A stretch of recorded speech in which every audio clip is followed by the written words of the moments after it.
Hey guys, Brian H. Waters here, and make sure you're subscribed to the Wrestling Realm, where you can get all of our latest updates and shows.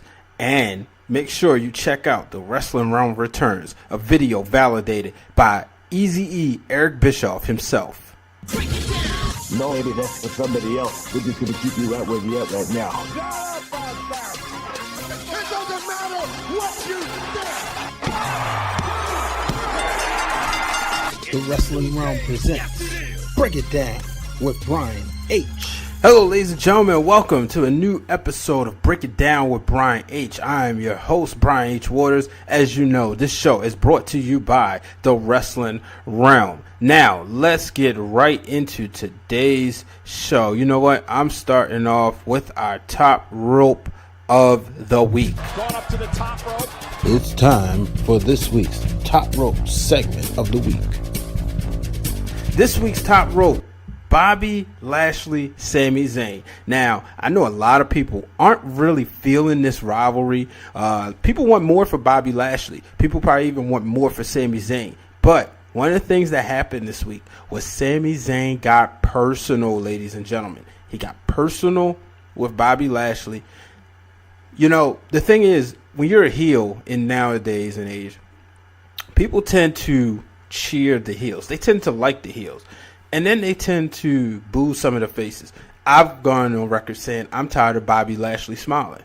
But one of the things I liked this week was we saw Lashley get his nerves struck. Here comes Sami Zayn. He comes out there. He tells him, you know, maybe you don't have sisters. Okay. Then he says, maybe you didn't even serve in the military. That right there struck a nerve with Bobby Lashley. And I saw somebody on Twitter said, one thing you don't do, you do not question a man who served their country.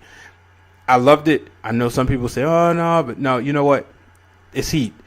Let's not be oversensitive. This isn't something where we have to really get mad because nobody was offended here. It was just Sami Zayn challenging him. He's picking his buttons. And it's going to set up for a great story when Bobby Lashley destroys him at Money in the Bank in next on Father's Day. So I really love that. I think I like where this is going. Hopefully it'll be an entertaining match. I did see them wrestle on Monday Night Raw in Virginia last week. It was the house show match for the live crowd. I thought it was okay, but you know, it's not going to be probably a match to write home about, but to me it was the best thing I saw in wrestling this week. Not to say wrestling was bad, but I just really enjoyed that. I really enjoyed how he got personal because now I'm seeing an angry Bobby Lashley, and if that's what I'm going to get, an angry Bobby Lashley, that's the one that I think can beat Brock Lesnar, not the guy that comes out there with a headband on or a crazy looking jacket and a ball cap. That's not a guy that I could see challenging Brock Lesnar for the Universal Championship. We move on to SmackDown. Shinsuke Nakamura, AJ Styles, the official contract signing for their last man standing match. One thing I loved about this was the match. The contract signing did not take place in the ring. Instead, it took place backstage, and I thought that was great because what we saw Shinsuke and AJ Styles, and we just seen them in a different element. Paige right there, so it goes to show you the seriousness of it. But one thing that happened was Paige said, you know, she went to give him a pen, and Shinsuke said, no, it has no ink. And he said it again. And I thought that was, you know, it's just Shinsuke being Shinsuke. He's being a prick, and I love it. But in the end, AJ Styles smacked him. This is going to get real personal. I'm predicting, I know I'm going to give you my predictions later, but I am predicting AJ Styles to drop the title to Shinsuke Nakamura come Money in the Bank. So, only time will tell. One of the major things that happened on Raw, Nia Jax and Natalya took each other, first time WWE, and Natalya suffered a knee injury during the match, and Nia Jax noticed it, but Nia had business to take care of. She hit her with the Samoa drop, 1, 2, 3, saw Natalya was hurt, and it was like, uh-oh. So she went to look after her, and as she was looking after her, Ronda came out there, and Ronda Rousey and Natalya, they're good friends, but when Ronda came out there, she kind of told Nia Jax to get away. Now let's look at this. Some people say, oh, Nia should have beat her up, or Ronda should have beat her up. They should not touch each other. No. leave Nia Jax and Ronda Rousey, keep them from touching each other, and then at Money in the Bank will be the ultimate showdown between the dominant champion of Nia Jax and the world's most dangerous woman, quote unquote, right now in Ronda Rousey. I do think this could be a setup. I think this is something that Natalia's doing because I do think she's going to stab Ronda Rousey in the back. Who knows? I don't know. You don't know, but we never know. She could stab her in the back. It could be over. So only time will tell. Now, on to Raw, SmackDown's women's division. Becky Lynch took on Charlotte. And this is a match that, you have two good friends, but Paige wanted to have this match because she wanted them to know that when you guys, ladies, go into that ladder match, it's going to be every woman for themselves. In the end, it was Becky Lynch making Charlotte Flair tap clean. What does this mean, folks? Charlotte Flair has tapped to Becky Lynch. She got pinned by Carmella. What is going on with her? Is this a downward spiral that she's on? Is something getting on her nerves? Only time will tell. I don't think Charlotte wins the Money in the Bank ladder match, but what will be interesting is she will be in there with her 4 horsewomen sisters, quote unquote. So I'm really looking forward to seeing that. I think it's going to be a good match, and now we'll get to see Charlotte be Charlotte. Will she jump off a ladder? Will she hit the moonsault off a ladder? God knows, I hope not, but you just never know. Let's take a first break. Got a word from Terrence talking about wrestling. What up, what up? This your boy TW at TW Talking About on Twitter. And what I need everybody out there to do right now is sit down, zip your lip, and listen good. You just might learn something. You listen to Break It Down with Brian H. And back, ladies and gentlemen. So, Monday Night Raw, we saw Roman Reigns and Seth Rollins, the Shield, reunite to take on Jinder and Elias. What I saw in this match, and maybe you did too, I saw the future versus the present. Clearly, well, maybe you might not say Jinder's the future, but he's somebody that people are getting used to seeing in that picture. Even though he was the WWE champion for about 6 to 7 months, but people aren't really getting the Raw audience. And sometimes you do have people that don't watch SmackDown, that only watch Raw and vice versa. But the Raw audience is getting to see Jinder in this spotlight, and I think he belongs there. I know a lot of people don't like him. Chill out. Jinder Mahal's good. He's a good heel. He's a good character. And he looks like $1 million. Then you have Elias. Elias is somebody, like we said earlier on a previous episodes, that the real Dwayne Allen says just one wardrobe change away. He's somebody who's entertaining. He has, comes out there with his guitar and smashing people in the heads with guitar. And if you look at him, he looks like $1 million. I just want to see, a slight wardrobe change. I would not be surprised to see him win the Intercontinental Championship.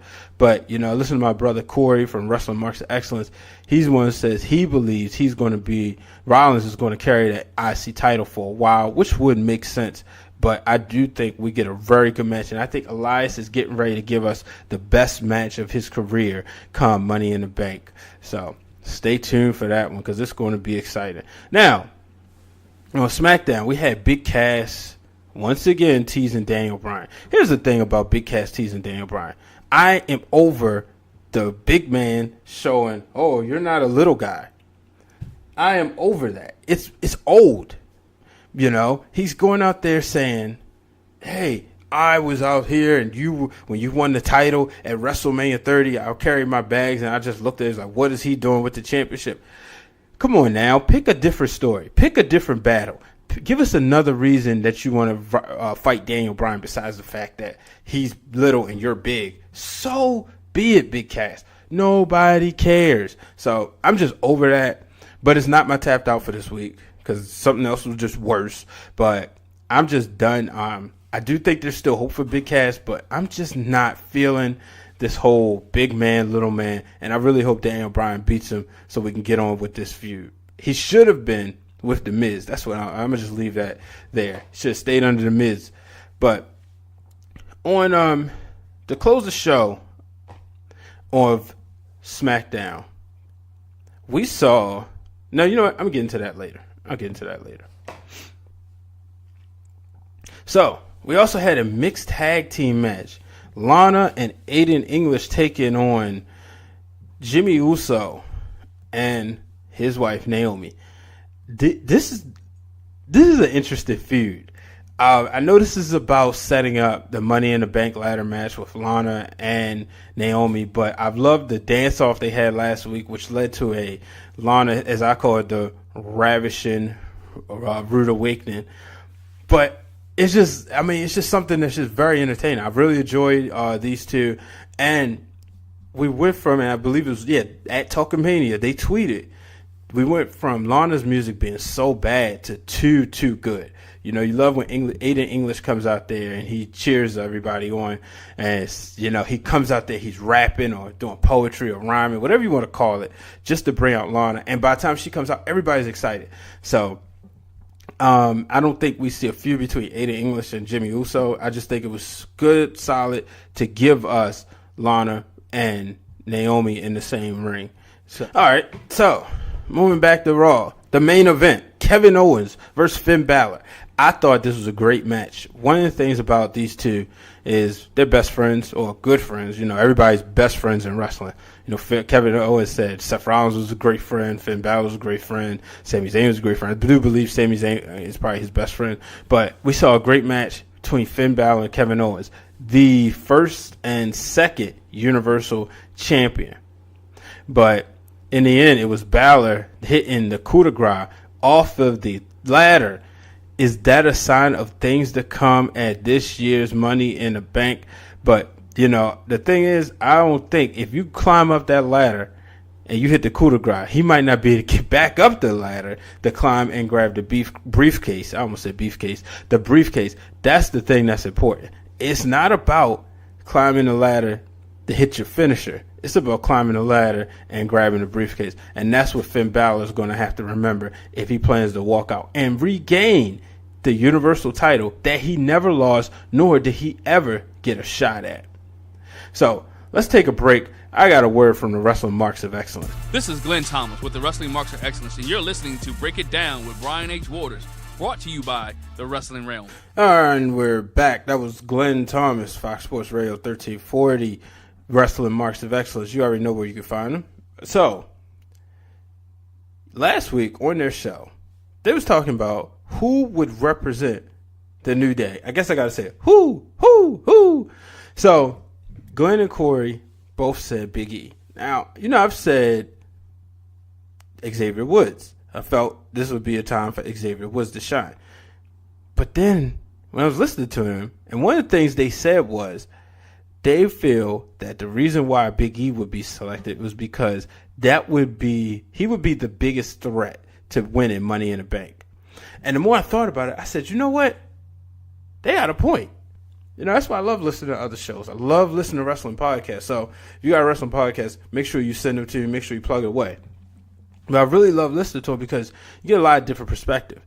And I thought about it and I said, yo, they really got a point. That would make sense. Big E should represent them. Well, we saw them in a six-man tag on SmackDown where they took on fellow other Money in the Bank participants from SmackDown, that being The Miz, Rusev, and Samoa Joe. New Day was, of course, victorious, but not until, you know, there was a little bit of a mishap here from The Miz throwing pancakes at his teammates. The match was very entertaining. It makes you wonder because each one of them doing a lot of high-fly moves and high spots. Which one of these guys could be in the main event? So I want everybody to tweet me. Let me know. Who do you think will be in this year's Money in the Bank coming up? And on Father's Day, who will represent the New Day? Will it be Kofi Kingston? Will it be Big E? Or will it be Xavier Woods? Now, let me get into my tapped out. And you'll see why it's the tapped out this week. Here's our tapped out segment of the week. The tapped out this week, Baron Corbin. So, when he came out there and he interrupted Kurt Hawkins' match, a match where Kurt Hawkins was trying to break his streak of losing 200 matches. 199 matches in a row, trying to avoid that oh so ugly number of 200. It was Baron Corbin who decided to come in and attack the guy named James Harden, a local competitor from the city of Houston, and therefore getting Hawkins disqualified. So I wonder, now I think about that, and now I say that, have all of Hawkins' 200 losses, or should say previous 199, been of pinfall or submission? But, 200 losses in a row. So I was fine with that. I said, okay, he's drawing major heat. That's cool, because the fans, if Hawkins would have won, the fans each would have got a taco. So I'm thinking, okay, you're not going to give the whole arena tacos, or maybe you are. But then when I heard Corbin's music hit, I was glad that they didn't have the guy roll him up, because then you want to bring him back next week. Instead, he got beat up, so you don't have to worry about seeing him next week. But I'm sitting there, I'm like, okay, that's cool. So then he goes to Kurt Angle, and he's now the constable? What is that? So Baron Corbin, that's the reason why that's on this week's Tapped Out. Something else for him to bore us with. And I've never been a Baron Corbin fan, but the fact that he's doing this means he's going to be on my television, which is not exciting. I do not want to see Baron Corbin, so he will remain tapped out this week. Now, I'll tell you one thing that was entertaining. The B Team, they are the new number one contenders after winning a battle royal with all of the tag teams on Raw, excluding AOP, which we're still wondering where they at. But yeah, the B Team won. You would have thought this would have been Ziggler and McIntyre's match to win, but I can see them being saved for a later date. One thing I did like was that when Dolph Ziggler got eliminated, first of all, he got eliminated, not Drew McIntyre. So one person gets eliminated for your team, the whole team's eliminated. But we saw Dolph go out there, and we saw McIntyre go out there, and we saw the mean streak of Drew McIntyre. That is a guy, when you look at him previously, he didn't look like he could be a WWE champion or a Universal champion. Maybe just on, somewhat the chosen one, because that's where they was pushing him. But seriously, you wouldn't have taken him seriously. Now you look at him, he's jacked, he's ripped. That's a guy who I could see staying toe-to-toe with Brock Lesnar. Book it. Drew McIntyre takes the title from Brock Lesnar. So congratulations to the B Team. They earned it. They will head to Money in the Bank more than likely, or maybe they'll be on a pre-show. Either way, they're getting the tag team title shot. I don't think they take the titles, but they're on a win streak here. Let's get one more break before we get into Wrestling for the Culture. Hey everyone, you're the Jobber from View from the Top Rope. Easily here from View from the Top Rope. I'm telling you, you're doing exactly what you should be right now. This is Chad from View from the Top Rope. I know you're enjoying yourself. Clearly listen to Break It Down with Brian H. Brought to you by the Wrestling Realm. Make sure you keep tuned in, keep listening. I'm going to send it back to Brian. And we're back, ladies and gentlemen. That was all the fellas from View from the Top Rope. Make sure you check out their podcast each and every week. Submit the questions, too. I really get a kick out of their show. It's a really good show. You get a chance to hear. And guess what? If you're going to StarCast, you will see them on Podcast Row. Now, it's time for Wrestling for the Culture. On this time for Wrestling for the Culture, where we take a look inside to see what the wrestlers of color have been doing this week. On this week's Wrestling for the Culture, I started off the show with it. I can't be happier than to say that the Wrestling Realm video that you may have seen, you should have seen it by now, where the real Dwayne Allen and myself pay homage to the NWO was validated. It was given a high praise from Eazy-E himself, Eric Bischoff, as he simply said, outstanding work, gents. When you put so much time and effort into something, that was something that we sat down and we talked about, hey, let's do this. And when we was able to execute it, shout out to the real Dwayne Allen. He took all the clips that we did and told a great story. Do I still watch it? Absolutely. I probably watched it about 20 times. And I saw it before you guys did. And I remember sitting at my desk just rolling. So, if you haven't seen it yet, go to our YouTube, youtube.com/The Wrestling Realm, and check out the NWO tribute video. Yes, it is everything that you think, what you think I'm saying when, the paid promotions that they used to do in black and white. That's exactly what we did. And it's one of my favorite projects. But moving on. Ricochet and the Velveteen Dream continue to take jabs at each other on Twitter. I mean, they've gone. One of the best things, the funniest things I saw was when Velveteen Dream told Ricochet, "You're getting a hot dog and a handshake." Clearly, so for people who do not know, yes, the Velveteen Dream did wrestle on the independent circuit, but he wasn't the Velveteen Dream. He was Patrick Clark. And he might have had another name, but Ricochet made his name there, where Velveteen Dream kind of was recruited early. He won, he was a part of Tough Enough. Didn't win. Obviously, we know that because the winners never make it this far, except Maven. But he didn't win, and he got a contract, and he's killing it. But he's being homegrown, where they're playing the homegrown versus the indie guy, and I love it. And Dream said, wherever I go, I'm gonna sell out. I'm gonna be the guy. Ricochet said wherever he goes, he's going to be the guy. Dream said go to 205 Live, So this is fun. I'm really enjoying this feud. They're taking it to Twitter. Clearly, you can tell these are next generation guys. And I'm more interested, as I said time and time again, more interested in this feud than I am the NXT Championship. Moving on. Alpha Jr.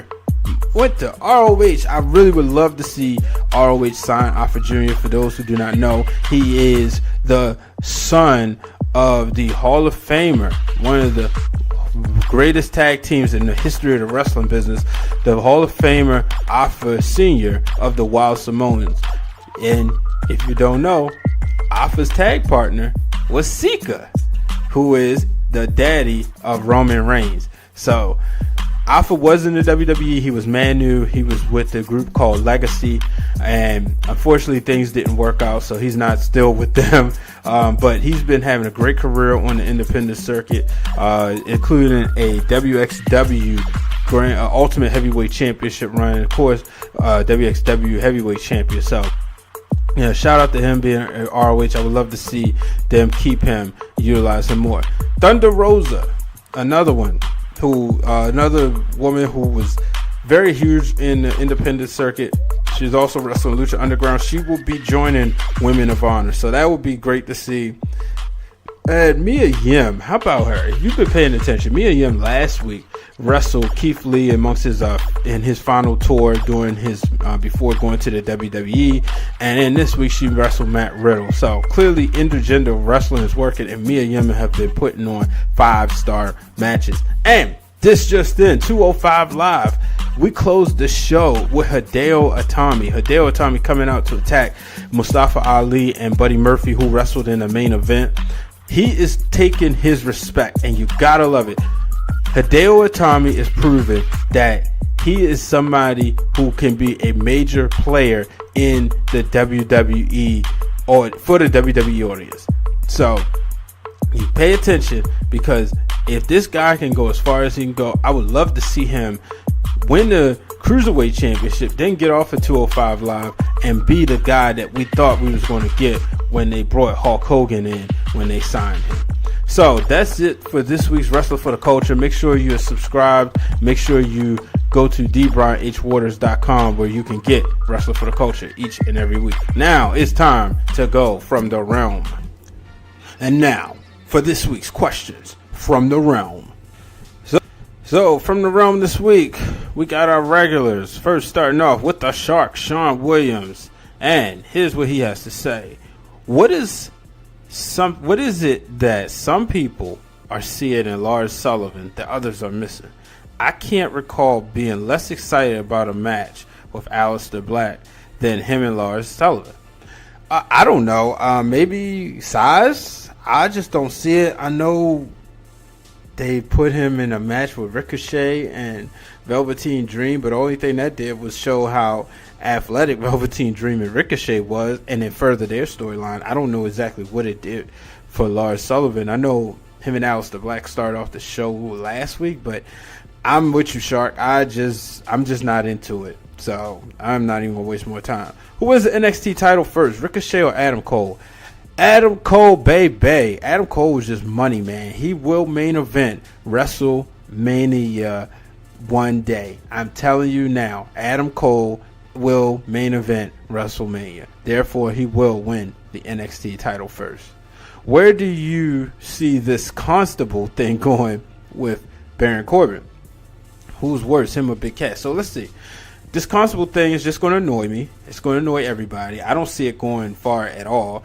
And Big Cass or Baron Corbin, I'm still going to say Baron Corbin's worse. Here's a guy who was the Money in the Briefcase holder, only to not win it, not cash in. Cashed it in stupidly. I mean, he hit John Cena. No, he hit Jinder Mahal and then hit John Cena. And he did it in a way where Cena was able to get back up. That's not smart. That's not bright at all. So I'm still, even though Big Cass kind of set himself back this week on SmackDown, I'm still going to give him the benefit of the doubt. And so that is it from the Shark. Make sure you tune into his podcast, The Shark Attack, and also Variety Bites, where he'll be talking about more than just wrestling. And the last question is from Jaleesa at amazing_J2698. Shout out to Jaleesa. She made sure she got a question in this week. This week's question is, who do I think Brock Lesnar's opponent should be? Who do I think Brock Lesnar's next opponent should be? This is a tough one because, I want to say Braun Strowman, but do Braun really need to be champion right now? Now, I'm not one of the people who say somebody's too over for the belt. I like my champion to be the most over person. But I really think it should be Finn Balor, because I wouldn't make it Seth Rollins, because Rollins is holding down the mid-card, the top of the mid-card, and he's an Intercontinental champion. But when I see when I see Finn Balor, he hasn't got a title shot. So I think Finn Balor should be Brock Lesnar's next opponent just on that alone. So, ladies and gentlemen, that will conclude this episode of Break It Down with Brian H. And I have to tell y'all, I'm going to be transparent here. This was a tough one. About 2 hours before I started recording, got the news that one of my good friends, he was like a god grandfather to me. And I say god grandfather because my dad adopted him as his self-adopted godfather, and naturally he was close to me and my sister as well. I got word that he passed away after a long battle with cancer. So I'll just go ahead and say it on my show. People like to use Facebook as a tool of delivering bad news, just because a lot of times they're going to be the first thing to say it, and I'm pretty sure people who did that won't be listening to the show anyway. But and it's no hard feelings, but it's just when you sit there and you log on Facebook and you want to see what's going on, the last thing you want to do is see somebody that you was close to had passed away. So shout out to the late great Reverend Joseph Ball. I love you, appreciate everything you did to me. And it was hard, because earlier today I did break down, no pun intended, when I found out the news, and it's been a while since I've reacted that way towards a death. So I really appreciate you guys taking the time to listen. This was definitely a day where I needed to be here, needed this outlet. And coming soon, we'll have an interview, waiting some technical difficulties, unfortunately, but there will be an interview with the one and only Matt King and Devin Nicole King, as they will explain some of their big events. So stay tuned, keep your ears peeled towards that, because I promise you will enjoy it. So until the next time, make sure you subscribe to the Wrestling Realm on iTunes, Stitcher, YouTube, and on Google Play. Make sure you follow us on Twitter at Wrestling Realm. Make sure you're following me at Brian H. Waters. Same name, same handles, all on Instagram as well. So long, everybody.